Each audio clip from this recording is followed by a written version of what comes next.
은혜와 제율 두 사람의 어깨 위에는 묘한 무게가 느껴졌습니다.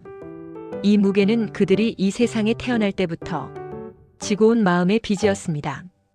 은혜에게 이 빚은 너무 커서 도무지 갚을 수 없는 것이었습니다.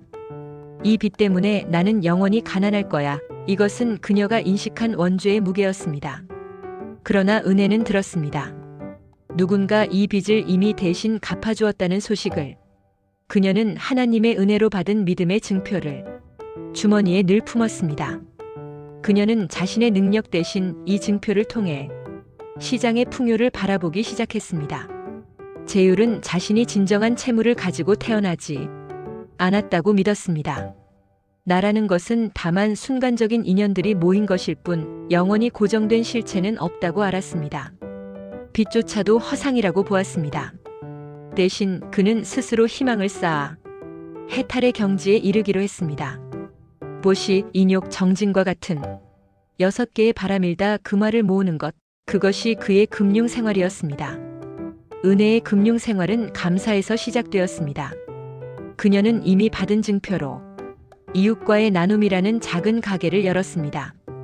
이 가게는 이윤을 남기기보다 사랑을 유통하는 곳이었습니다.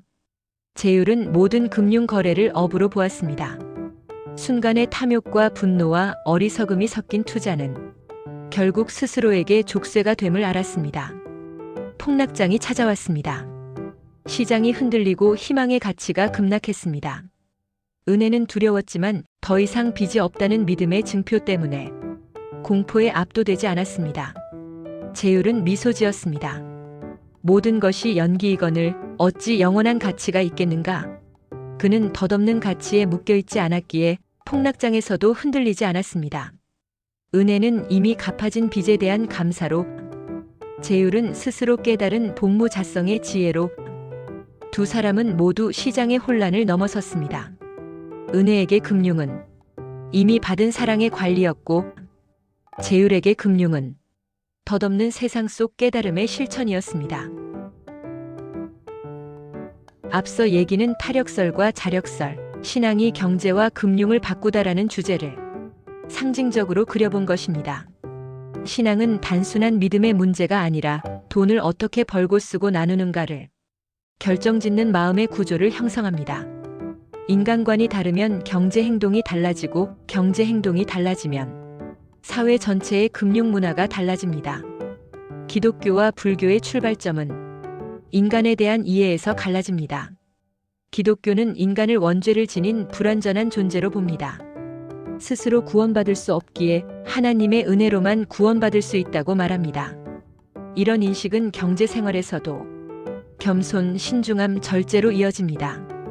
부는 인간의 능력이 아니라 하나님의 은혜로 주어진 위탁 자산, 즉 청지기적 관리의 대상입니다.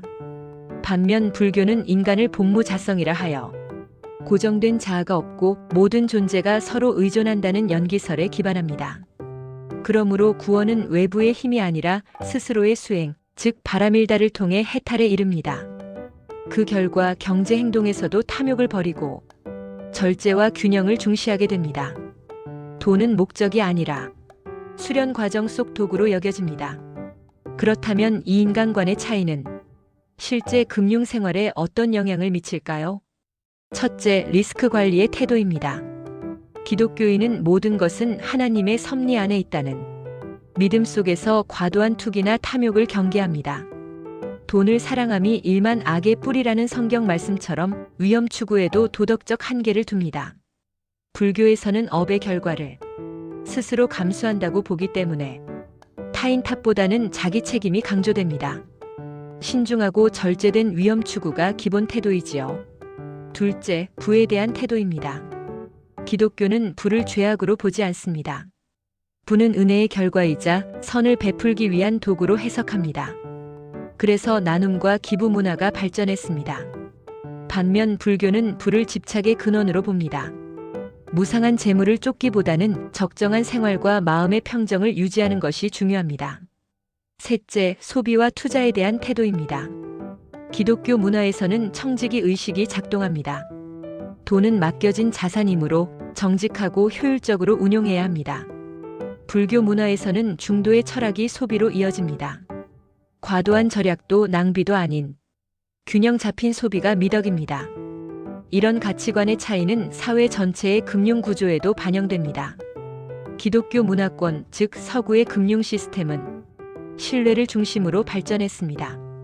공정한 저울과 추를 사용하라는 성경 말씀처럼 계약과 공정거래의 윤리가 제도화되었고 기부, 복지, 신용평가, 보험제도 등이 확립되었습니다. 반면 불교 문화권, 즉 동양의 금융은 협동과 자조가 중심입니다. 인도 그라민은행이나 일본의 상호저축조합처럼 절제와 공동체 의식이 금융 시스템의 바탕을 이룹니다. 이들 종교의 현대적 함의를 살피기 위해 2008년 글로벌 금융위기를 떠올려 봅시다. 탐욕과 과신이 만들어낸 붕괴였습니다. 금융이 인간의 탐욕을 통제하지 못하고 신뢰와 절제의 윤리를 잃었을 때 어떤 결과가 나타나는지를 세계는 똑똑히 보았습니다. 은혜 없는 자력은 오만으로 흐르고 자각 없는 은혜는 나태로 흐릅니다. 금융이 다시 사람을 위한 시스템으로 돌아가기 위해서는 타력의 겸손과 자력의 절제가 함께 필요합니다. 그것이 바로 금융윤리의 양쪽 기둥입니다. 요약하자면 기독교의 은혜는 신뢰와 나눔을, 불교의 수행은 절제와 책임을 낳습니다. 두 사상이 만나는 지점은 균형입니다. 신뢰가 절제를 만나면 금융은 탐욕이 아닌 공존의 도구가 됩니다. 타력의 은혜가 책임을 낳고 자력의 절제가 신뢰를 낳을 때 금융은 인간을 살리는 제도로 진화합니다. 이상입니다. 감사합니다.